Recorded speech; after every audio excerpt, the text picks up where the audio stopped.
Nora Ovelar Pereira. Vive en Caracas, Venezuela. Es licenciada en Educación de la Universidad Central de Venezuela con doctorado en Recursos Humanos en Francia. Es profesora titular jubilada de la Universidad Central de Venezuela en la Cátedra de Teorías Pedagógicas Contemporáneas.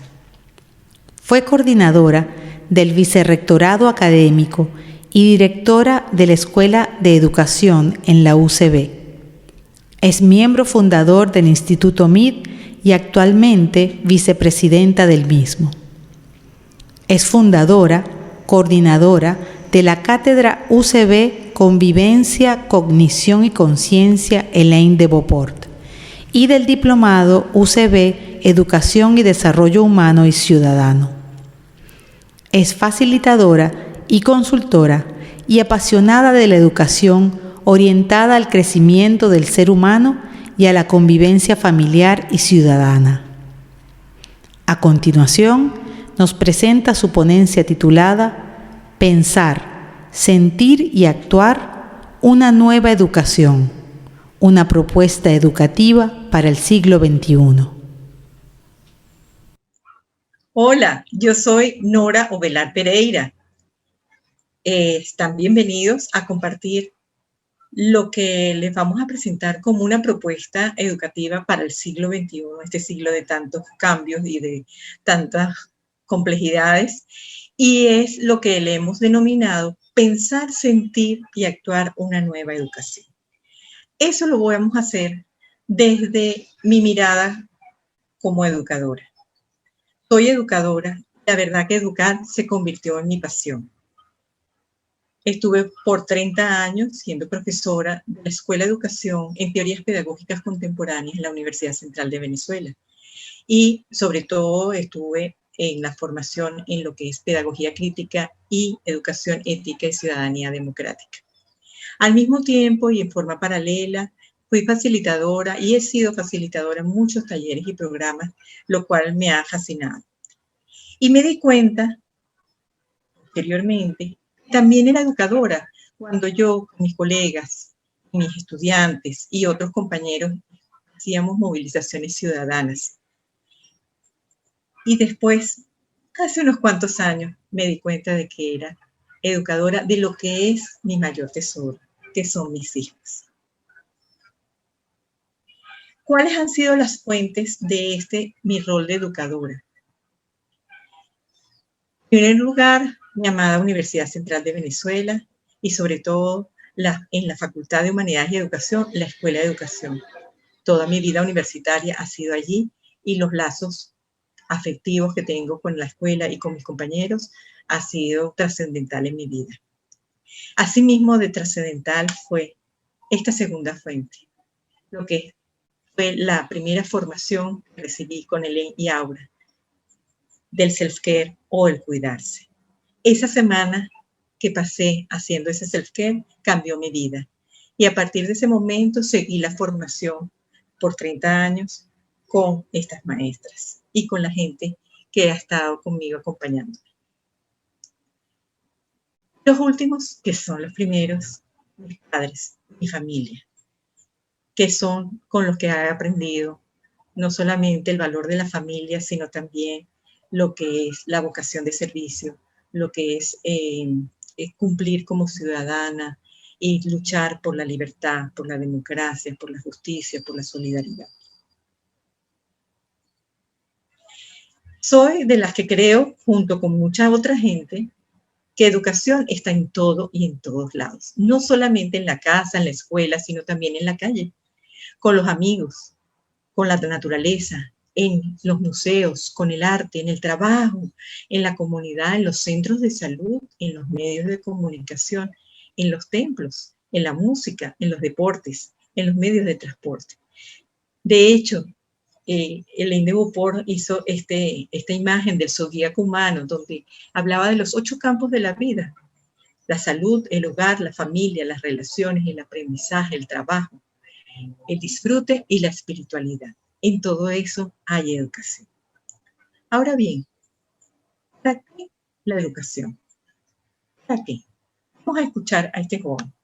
En clase nos enseñan a analizar una frase sintácticamente, pero no hay una asignatura para saber administrar tu salario, para saber administrar una casa, la hipoteca, los impuestos. No hay una asignatura de inteligencia emocional, de autoestima, de convivencia en pareja. Es mucho más importante saber esto que saber hacer una ecuación. En clase nadie me enseña a comprarme una casa, a hacer una factura, pero sin embargo me toca aprender los ríos que hay en Mozambique. En clase no hay ninguna materia sobre el racismo y la homofobia, pero sin embargo sé hacer un cateto y una hipotenusa. En clase no me enseñan a hacer una declaración de la renta ni a presentarme una entrevista de trabajo, pero sí que me enseñan lo que es un complemento de régimen y un sintagma adverbial. En clase no me enseñan reanimación pulmonar, primeros auxilios por si alguien le da un infarto a mi lado, pero sí que hay una asignatura que se llama latín, por si acaso, oye, me da por volver a la Roma de Julio César. Hago este vídeo como estudiante para que se cambie ya de una vez la educación. La educación es el pilar fundamental de una sociedad. Espero que lo compartáis y muchísimo ánimo. Bueno, ¿qué les parece? Estamos de acuerdo con él. Y por eso estamos planteando unas concepciones nuevas para la educación. Sea una educación, como decía un mentor mío, el profesor Jesús Andrés Lacera, una educación que esté centrada en el ser humano. No podemos seguir centrando el pensum en los currículums, en las materias. Los contenidos apenas son el pretexto. ¿El pretexto para qué? Porque si nos preguntan como padres, como educadores, en las empresas, en los gobiernos, en la sociedad, ¿la educación para qué es? Muchos de ustedes compartirán conmigo que como padres lo que queremos es que nuestros hijos sean felices. Educarlos para que sean felices, para que desarrollen sus capacidades y potencialidades, que sean seres con autonomía, automotivados, que aprendan a aprender y a concretar sus sueños. Y si vamos al campo del trabajo, que sean personas capacitadas, creativas, proactivas, responsables, que sepan tener buenas interrelaciones, cooperar y trabajar en equipo. Y como sociedad queremos ciudadanos conscientes, respetuosos, que sepan convivir en paz, que sean conocedores de sus deberes y derechos, que actúen con nuestros valores más preciados de responsabilidad, honestidad, solidaridad, libertad, justicia. Es una educación que es por lo que estamos presentándoles esta propuesta de ley de Beauport y ahora Sofía Díaz para una nueva educación. Es un camino donde hay muchos aportes y donde nosotros vamos a encontrar que es una educación ya no centrada en los contenidos, sino centrada en el ser humano. Para desarrollar múltiples capacidades y potencialidades, con un término que a mí me encantó cuando Ley de Beauport lo dijo, energías evidentes, desarrollar nuestras energías evidentes, nuestros talentos manifiestos, pero también esos talentos que tenemos escondidos que no los hemos logrado hacer aparecer. ¿Para qué? Para ser felices, para ser capacitados, para tener conciencia, felicidad y poder construir un mundo mejor. Entonces, de allí, la propuesta educativa de Ley de Beauport, podríamos decir que es nueva, pero en realidad es recapitulación de otras cosas, de otras fuentes que han venido de antes. Por ejemplo, la escuela nueva, la escuela activa, la escuela moderna. Es una corriente que los educadores conocemos de fines del siglo XIX y siglo XX, en donde hay dos personajes fundamentales que Leigh nos nombra en sus escritos sobre educación, que son María Montessori y Rudolf Steiner, así como Jean Piaget.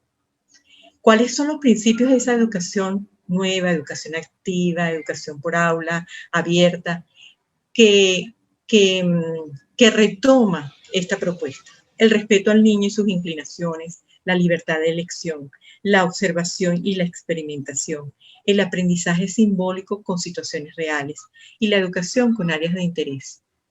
Ha habido experiencias de eso en diferentes países. En Venezuela yo tuve la oportunidad inclusive de ser auxiliar de preescolar en esta modalidad de aula por áreas en la unidad educativa Gran Colombia. Ahora, no es esa la única fuente. Hay muchas más fuentes dentro de esta propuesta educativa. Una primera es la escuela MIT. El Ley de Beauport desarrolló ahí las propuestas y muchos de los planteamientos que nos hace sobre la educación. Y fue integrando allí lo que fueron las investigaciones de Paul MacLean sobre el cerebro triuno, de Roger Sperry, Premio Nobel de Medicina en 1981 por sus aportes para el hemisferio izquierdo y derecho, y de Albert Einstein y los físicos de la física cuántica, que nos dicen que todo es energía.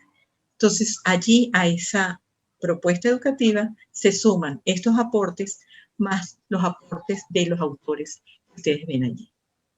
Más fuentes se han agregado para plantearles un panorama de lo que es el central, lo que son los tres pilares básicos de esta educación propuesta por el Índigo por Eura Sofía Díaz, la propuesta del Instituto MIT y de la cátedra El Índigo por. Vamos del ser humano hacia el humano infinito. Y con estos nuevos paradigmas de la ciencia y de la humanidad, vamos a tener una educación que está orientada hacia la convivencia, hacia la cognición y la conciencia, con un mapa para el autodesarrollo que se basa en el cerebro triuno y las múltiples inteligencias y que tiene como pilares básicos de la acción educativa: amar, apreciar y apoyar. Vamos a ir detallando cada uno de estos pilares. La educación para la convivencia tiene un primer principio que es un lema para el Índigo por Aura Sofía Díaz y todos los que hemos sido discípulos: cada vida es sagrada. Eso implica educar en un profundo respeto por toda vida en el planeta, por el ser humano que está en la calle, por una pequeña ave, por las plantas, por la naturaleza y por todos los seres humanos, cualquiera sea su raza, etnia, condición, género. Entonces eso me lleva a sembrar en la educación el que yo no insulto, no desprecio, no ignoro, sino que cuido, protejo, respeto, aprecio. Un segundo elemento para la educación para la convivencia es el considerar y tener la creencia de que todos somos uno. Esto ya lo hemos visto en las culturas africanas, donde hay un término que se llama Ubuntu, que es yo soy porque somos todos uno. Y eso me hace plantearnos la educación para la empatía, la educación con empatía, que nos permite prevenir el acoso, el bullying en las escuelas, en las familias, en las comunidades. El experimentar que cada uno es laboratorio para la paz. Que la paz externa no se consigue si no logramos paz interna. Nosotros logramos eso dentro de nosotros mismos. Que enseñemos a dialogar, a negociar, a llegar a acuerdos. Un tercer elemento para la educación para la convivencia es que coexistimos, dice Ley, en un mar de vibraciones de energía.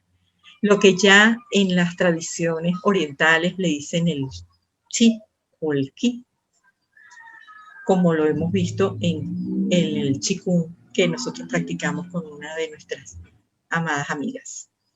Relaciones es todo lo que hay. Es todo lo que hay. No podemos decir que es que yo no tengo nada que ver con aquellos fulanitos. No. Lo que les afecta a otros me afecta a mí y viceversa. Lo hemos visto clarísimo en estos momentos de la pandemia en el mundo completo. Lo que ocurre en otros países, lo que ocurre en otras ciudades, nos afecta de una manera y lo mismo lo que nos pasa a nosotros. Y en ese mar de energías que a veces se convierte en violencia, el Índigo por nos plantea que la violencia no es un misterio, que nosotros conociendo cómo se maneja la energía podemos prevenirla. Y el segundo pilar es la educación para la cognición, para el autoconocimiento, darnos cuenta de que somos energía, que tenemos 3 sistemas cerebrales y más, que tenemos una neuroplasticidad en el cerebro con millones de neuronas y conexiones en constante transformación, que tenemos 10 inteligencias que nos plantea el Índigo por y las inteligencias que se están descubriendo ahorita, como la inteligencia del corazón o la inteligencia espiritual, que tenemos un sistema inmunológico poderoso que es el que trabajan mucho nuestros amigos de psiconeuroinmunología, y que somos más que cuerpos, somos mente, somos emociones, somos conciencia, somos espíritu. Y el tercer pilar, y no por eso el menos importante, es la educación para la expansión de la conciencia. Una educación que nos lleve a darnos cuenta de que somos hechos a imagen y semejanza, Podemos elegir si queremos vivir el cielo o el infierno en esta vida.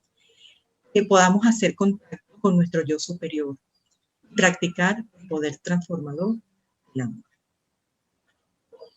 Esa educación para la convivencia, la cognición y la conciencia tiene un mapa, que es el que tenemos con el cerebro triuno, las inteligencias.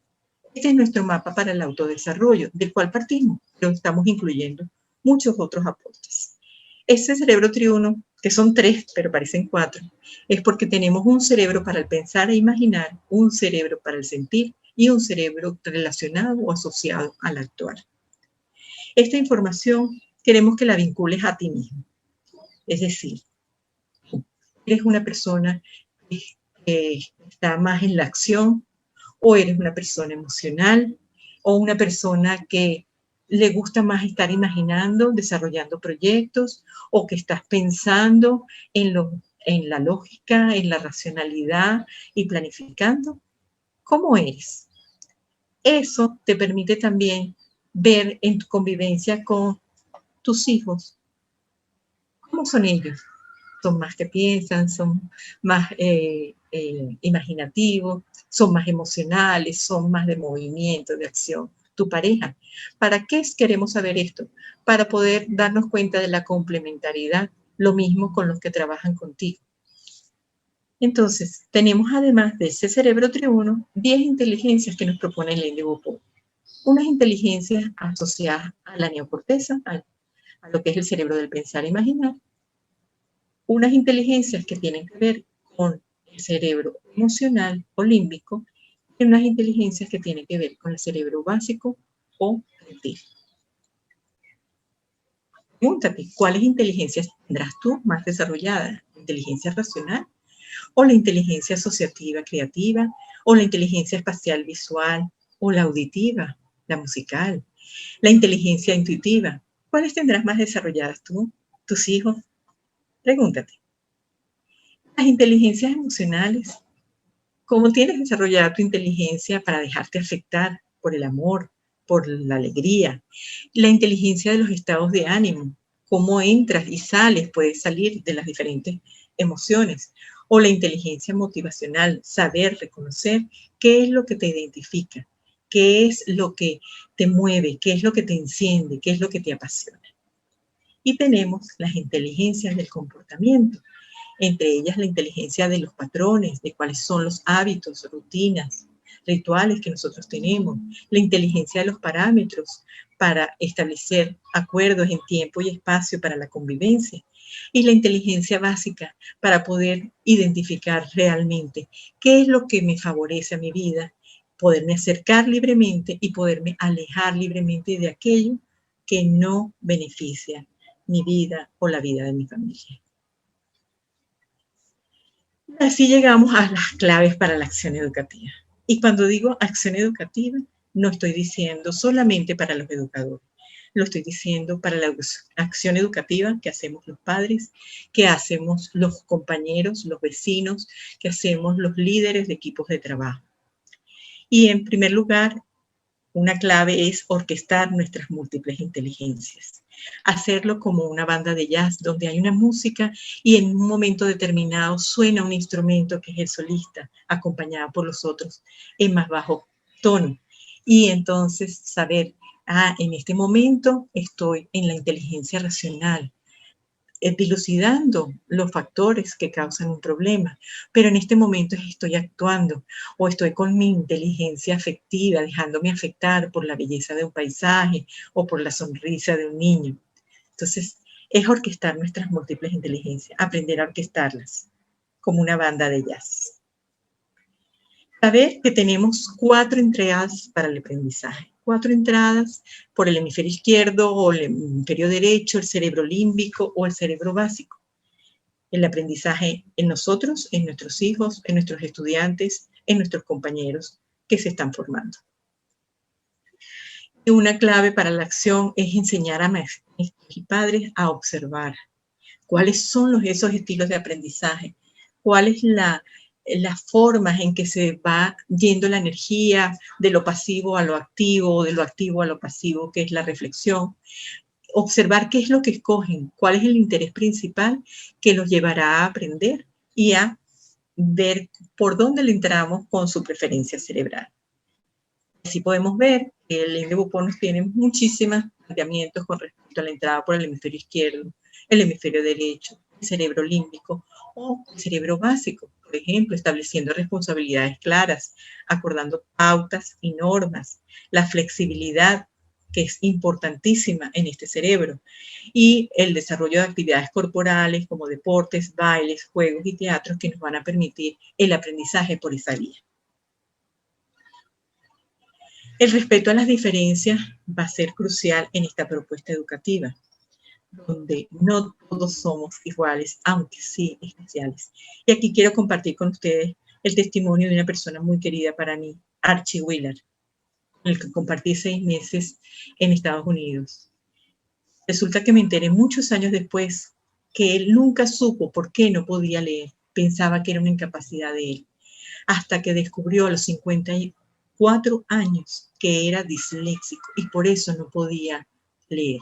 Y entonces aprendió con un entrenamiento especial a leer y se dedicó los últimos 20 años de su vida a recorrer comunidades, escuelas, para decirle a los maestros, a los padres, que observaran las diferencias, que observaran las condiciones para que pudieran apoyar a los niños a aprender de acuerdo a sus condiciones. Y bueno, clave fundamental en nuestra propuesta es enseñar a manejar las emociones. Este es el territorio de las emociones que nos plantea INDEBUPOR como una ruta y que ha sido utilizada por maestras que se han formado en nuestros talleres, como Susana de Alvarado y como María Virginia Santana.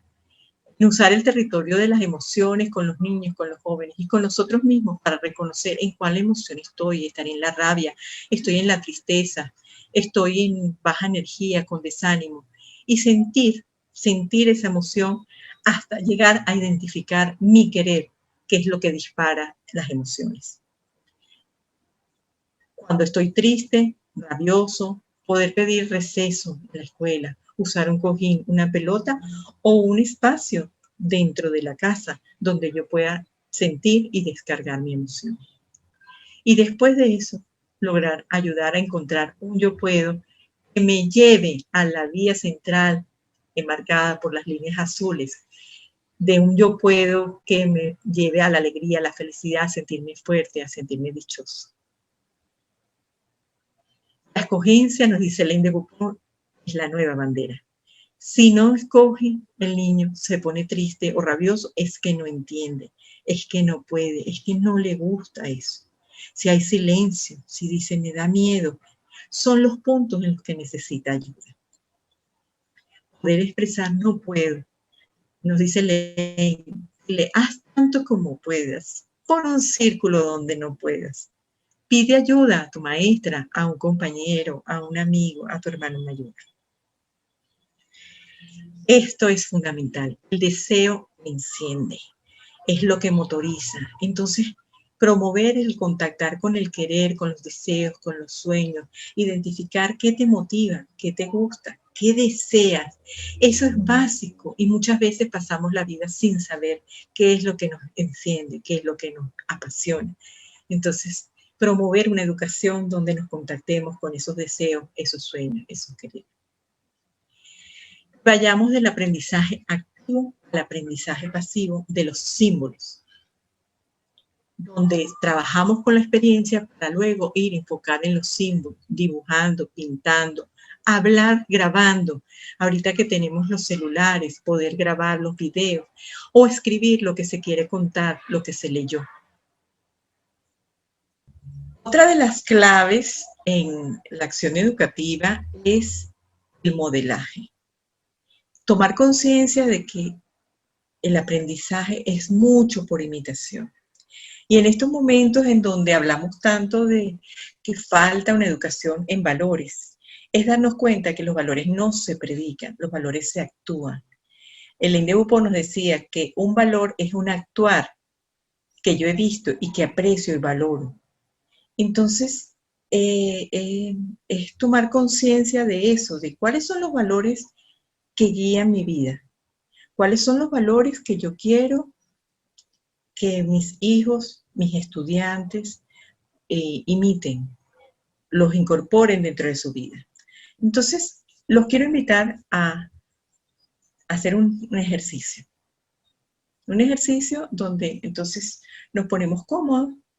Yo les voy a poner una música y les voy a dar unas ciertas orientaciones para que ustedes piensen, reflexionen sobre esto. Vas a identificar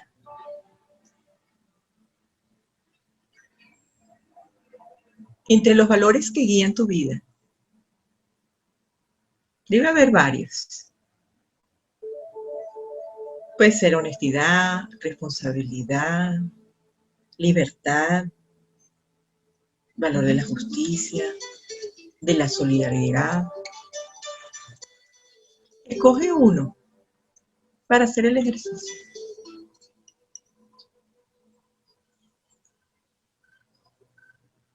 Si lo tienes ya escogido,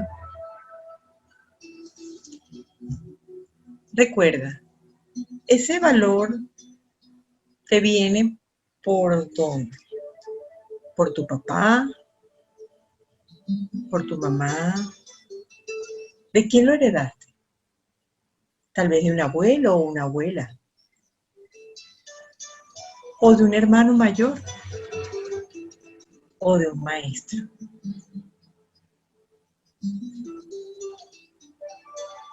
¿Recuerdas?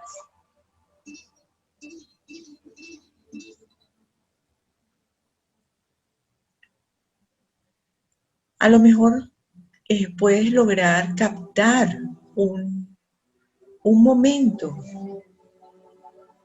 donde tú escogiste de alguna manera ese valor.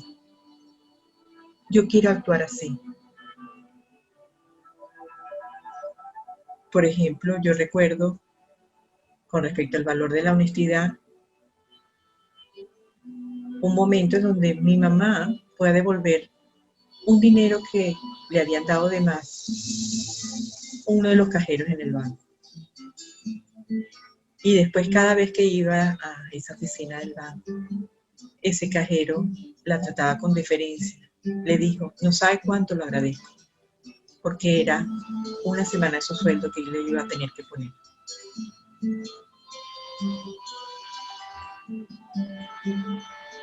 Si tienes ese valor, que es una conducta apreciada por ti, chequea a ver cómo lo actúas, hasta en qué medida lo actúas. Si yo te digo poner del 1 al 10, ese valor, por ejemplo el mío, de la honestidad, en el campo de la salud, ¿lo actúo siempre? ¿Siempre, en todos los momentos? ¿O más o menos? ¿Me pondría 7? En el campo de las relaciones, en el campo de la familia, ¿soy totalmente honesta? O a veces sí, a veces no. Y ojo, esto no es para criticarte, es solamente para observar cómo lo actúo y ser flexible también conmigo misma.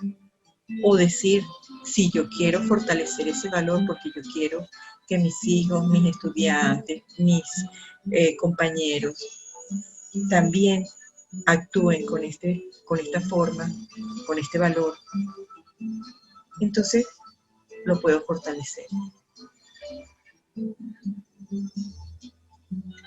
Y así lo puedes hacer con los otros valores que tienes en tu vida.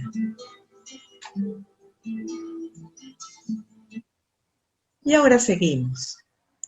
Seguimos y vamos a ver cuál era la forma en que Elaine de Beauport concebía el sistema educativo. El sistema educativo lo concebía en 4 etapas. De los 3 a los 10 años, de los 11 a los 16, de los 17 a los 21 y de los 22 hasta los 92. Es decir, que estaba en lo que fue toda la corriente en los 70 y en los 80, impulsada por la UNESCO, de la educación permanente o continua. Es decir, que la educación no termina cuando termina, por ejemplo, una carrera universitaria, sino que toda la vida podemos estar aprendiendo. Y eso se lo podemos decir a mi mamá, que tiene 94 años, bisabuela de esa bisnieta Isabela, y que todo el tiempo dice, yo quiero aprender a manejar el WhatsApp, quiero aprender a manejar el Facebook, quiero aprender de lo que están informando por la televisión. La aplicación del modelo en escuelas. Tenemos varios casos de escuelas que desarrollaron este planteamiento en toda la escuela. Una es la escuela La Calicantina en Maracay, Estado Aragua, con Alicia Navarro Steiner. Alicia, cuando conoció esta propuesta, se enamoró y dijo, yo quiero esa propuesta para mi escuela. Y lo desarrolló de una manera espectacular, con un equipo de colegas, entre ellos una colega muy querida, Isabel Darauche, y en estos momentos su hija sigue esa tarea que emprendió Alicia con esa escuela.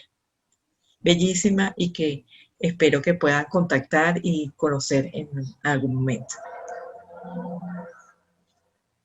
Ana Carvajal fue la que inspiró, desarrolló toda esta propuesta en la escuela comunitaria Luisa Goiticó. Formó a los maestros para hacer una escuela inclusiva, donde se respetan los estilos de aprendizaje, donde se propician experiencias.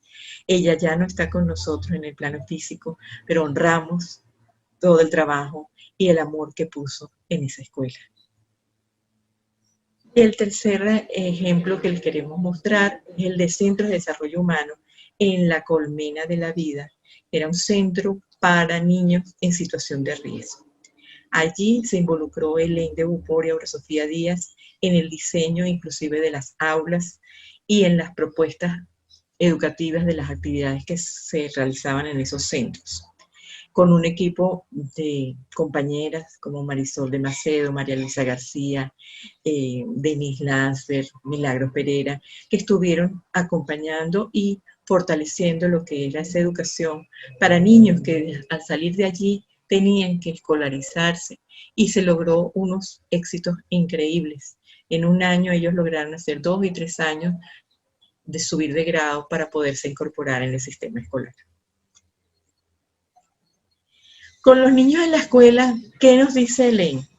Que la escuela sea un laboratorio de experiencias, donde se anime, donde se apoye, donde se observe todo esto que estamos diciendo sobre los estilos de aprendizaje y sobre lo que es pasar de la energía activa a la energía pasiva. Donde se logre proponer y animar más que imponer actividades. Y donde haya una estructura diversificada con parámetros. Es necesario los parámetros, pero es necesario también, y lo hemos visto en este momento de la pandemia en el mundo, la flexibilidad. ¿Cómo nos hemos tenido que flexibilizar los educadores, los estudiantes, lo que son los padres y los que son los mismos niños y jóvenes, a estar en una educación totalmente diferente por WhatsApp, por internet? Entonces, la flexibilidad es importante, y es importante también dar unas bases que nos permitan orientar la acción. En la casa, por ejemplo, tener cuáles son los parámetros. Hay horas para actividades en la casa, para actividades escolares, para conexión con los educadores, con los maestros, y horas también para la recreación y la diversión. Respetar los estilos y ritmos es vital.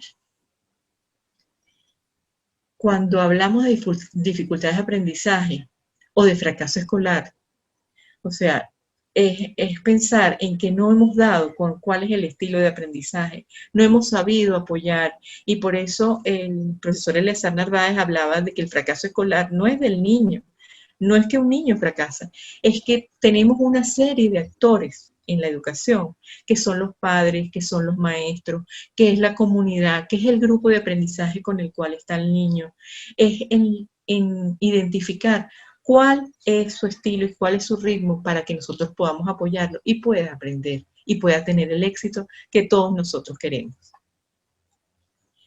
Los jóvenes, Elaine de Beauport decía, la información tiene que ser en mayor medida no unidireccional, sino en coloquios, donde ellos puedan intercambiar con los profesores, con los compañeros, hacer réplicas, hacer debates, para que esa información que de repente nosotros decimos que es importante e indispensable para sus vidas, pueda ser asimilada y pueda provocar el interés de ellos. Es una educación donde logremos la conciencia de las emociones. ¿Cómo hacemos eso? No solamente brindando información sobre cómo es su cerebro emocional, cómo son sus inteligencias emocionales, sino dándole la experiencia, practicando en el aula cómo manejar la tristeza, cómo manejar la rabia, cómo manejar el miedo, la culpa, para que eso no lo hagan de forma no saludable en la calle. Darnos cuenta también con los jóvenes, esto lo digo para los padres y para los educadores, que en esa edad hay una explosión de hormonas. Por lo tanto, son como bombas atómicas que tenemos por delante y que la sexualidad se mezcla con los estados de ánimo, con los movimientos de la autoestima, de reafirmación de sí mismos. Entonces, ahí la propuesta es una maestría del cuerpo, como le decía Elaine, donde puedan desarrollarse en los deportes, en la danza, en el teatro, en la actividad física, que les va a permitir manejar todos esos cambios que están viviendo en la adolescencia. Con los adultos, bueno, hay que crear un clima afectivo que inspire confianza, con ejercicios prácticos, experiencias vivenciales. La metodología es la metodología experiencial, le decía Elaine, que tengamos la experiencia de esa información que nosotros estamos trabajando. Que haya respeto al individuo y a su proceso, por lo tanto no hay obligación de compartir lo que estoy asimilando o lo que estoy procesando. Y la metodología es la diada con 2 para educar. Una persona que es responsable del currículo y otro que es responsable de las personas. El responsable del currículo que ama, enamora en la materia que está dando o en el currículo que está haciendo. Y el otro que está amando al ser humano, que lo respalda, que lo ayuda a relacionarse con los otros, a manejar las emociones. Esta metodología de trabajo en díadas a veces se hacen tríos, cuartetos, quintetos o equipos completos de facilitadores para hacer una actividad. Nos dice ahora Sofía que al facilitar es darnos cuenta de que es un encuentro de seres para el crecimiento humano. Por lo tanto, es un espacio para sentir la energía. Recordemos que la energía es un concepto clave en lo que estamos haciendo en educación. Entonces, ver las caras, las expresiones, los gestos y ampliar para incluir a todos los que están en una actividad formativa. Finalmente, esta es una expresión de Elaine donde nos dice, enseñar es solo una parte. O lo que es lo mismo. Las 3 caras de educar son amar, apreciar y apoyar.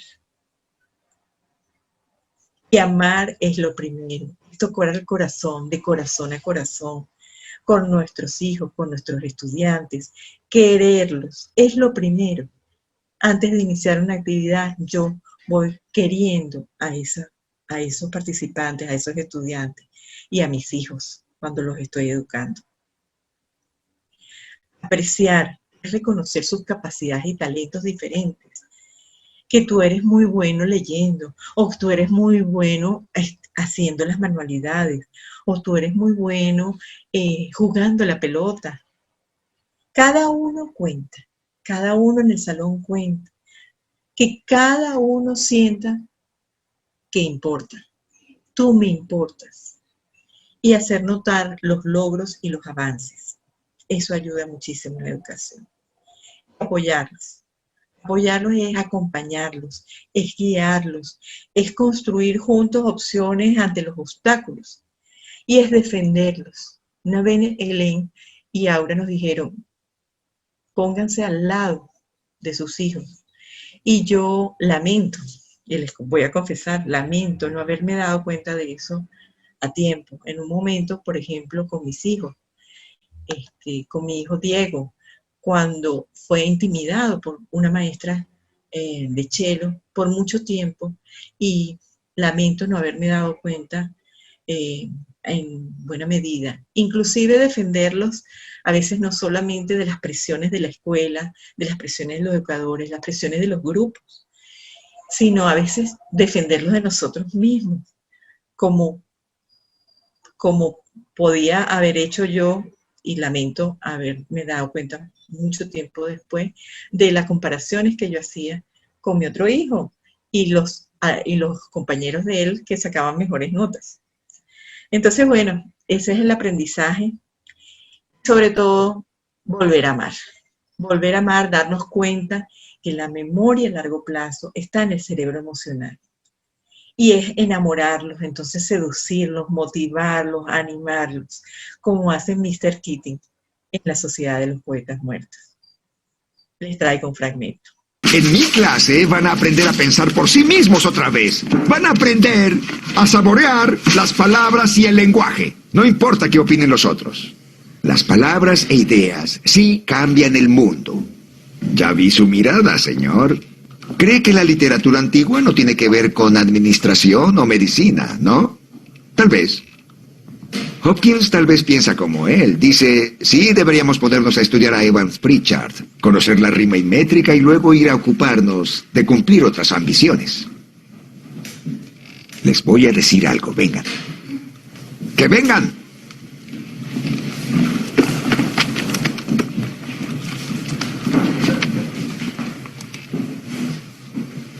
No leemos y escribimos porque sea tierno. Escribimos y leemos poesía porque somos miembros de la humanidad. Y la humanidad rebosa pasión. La medicina, leyes, administración, ingeniería son muy nobles y necesarias para sostener la vida. Pero la poesía, belleza, romance, amor, es por eso que vivimos. Como dijo Whitman, oh vida, todas estas cuestiones me asaltan. Del desfile interminable de los desleales, de ciudades llenas de necios. ¿Qué hay de bueno en esto, oh mi yo, oh vida? Respuesta, que tú estás aquí, que la vida existe y la identidad, que prosigue el poderoso drama y que tú contribuyes con un verso. Que prosigue el poderoso drama y que tú contribuyes con un verso.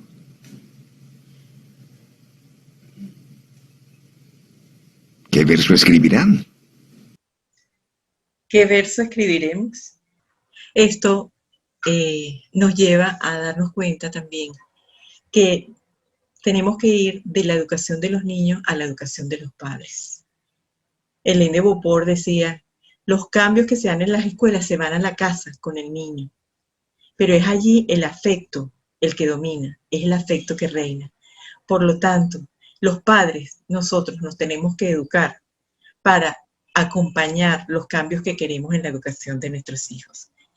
Por eso, la escuela para padres y madres para nosotros es fundamental, donde podamos llegar a ser padres emocionalmente inteligentes, donde ver cómo transmitir los valores que yo quiero que hereden mis hijos, cómo los animo para que confíen en sí mismos, se expandan y los apoye y los pueda apoyar ante los obstáculos que se les van presentando en la vida. Porque en la vida de los niños hay diferentes etapas, por lo tanto los padres también tenemos diferentes etapas y esas etapas necesitan una formación diferente. Por ejemplo, antes de los 3 años, como está mi nieto Santiago allí con su padre, que tiene 6 meses, la importancia del amor y la protección es vital. El permitirlos explorar las diferentes áreas, las diferentes texturas, los diferentes colores, los diferentes sabores. Y cuando empezamos en la etapa de no te montes No tomes eso, no agarres eso, no te metas eso a la boca. Siempre dar la oportunidad de un sí puedes hacer. Ley nos plantea que es necesario la educación para todas las áreas de la vida social, para vivir plenamente la promesa de la vida humana, podamos adquirir las habilidades para comunicarnos unos con otros, expresar emociones sin causar daño y respetar la integridad de las acciones y la cultura de cada uno. Y eso es en los diferentes campos, como por ejemplo en las empresas y las organizaciones.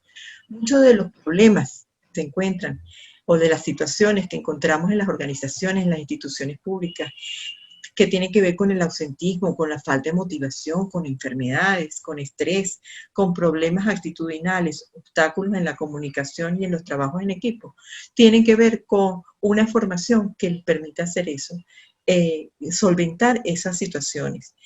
Y, por ejemplo, en la ciudadanía también, las organizaciones comunitarias, bueno, ¿cómo aprendemos a dialogar y hacer acuerdos? Como hacen con nuestros amigos de Unión Vecinal, a ser apreciativos y constructivos, a buscar la complementariedad, a cooperar. Las labores que hacen, por ejemplo, nuestros amigos del Dividendo Voluntario para la Comunidad o en Ashoka. Entonces, esa educación es para todas las áreas de la vida. Y ahora me permiten compartir con ustedes una cosa que yo escribí en 2001 en mi trabajo de ascenso, donde recogí unas palabras de Edgar Morin, el filósofo francés, en Tierra Patria. Decía, la vida humana está tejida de prosa y de poesía. Y la poesía es como un modo de vivir en la participación, en el amor, en el fervor, en la comunión, en la exaltación, el rito, la fiesta, la sobriedad, la danza, el canto, que efectivamente transfiguran la vida prosaica hecha de tareas prácticas, utilitarias, técnicas. Y yo escribí entonces, quiero una educación y una vida donde la prosa baile con la poesía. Quiero labrar unos surcos por donde fluyan los ríos de una educación que, siendo práctica, útil, eficiente, racional, sea al mismo tiempo ética, afectiva, solidaria, imaginativa, artística y especialmente multidimensionalmente humana. Es por eso que los invitamos y por eso es que los invitamos y los volvemos a invitar a pensar e imaginar, sentir y actuar esta propuesta de una educación multidimensional, donde, como dice Ley, estemos dispuestos a cambiar de la verdad de la razón a la verdad de las imágenes, de la intuición, de la verdad de la tristeza, la rabia, el dolor, la alegría y el éxtasis, de la verdad de los sentimientos a la verdad de nuestras rutinas diarias y rituales más preciados y nuestros valores más profundos. Es estar dispuestos a cambiar de verdad en respuesta a la vida. Para ir del ser humano a vivir el humano infinito. Y no quiero dejar de lado y terminar esta presentación sin mencionar estas palabras de Elaine Aura Sofía, que están en el prólogo de su libro Las tres caras de la mente. Ella fue el motor, su perspectiva y sus ideas basadas en sentimientos y en su experiencia en el trabajo con seres humanos, así como sus muchos años de estudio de terapia individual y de familia con Virginia Satir, hicieron sus contribuciones invalorables. Me ayudó a aclarar y elaborar muchos conceptos que de otra forma hubieran quedado en la oscuridad. Es gracias a su capacidad de captar la visión total, tanto como los detalles, es gracias a su sensibilidad a mis rebeliones esporádicas y también gracias a su amor por la humanidad que existe este libro. Y nosotros agregamos no solamente el libro, los manuales, los cursos, las conferencias y todas las vidas que han sido tocadas con su amor y su sabiduría, junto con Elaine, en la trayectoria del Instituto MIT de Venezuela. Infinitas gracias, Elaine, Aura, gracias a mi tribu y a las que partieron antes, como son Serenela Rosas, María Antonieta Marcano y Ana Carvajal. Y a mi familia, por ser sostén, apoyo permanente y especialmente a Eleazar, que me acompaña en la vida con su amor, y a mis hijos que iluminan mi vida con su amor, a mi dorado nietito Santi, que me hace sonreír cada mañana, y al que viene, Sebastián. Gracias.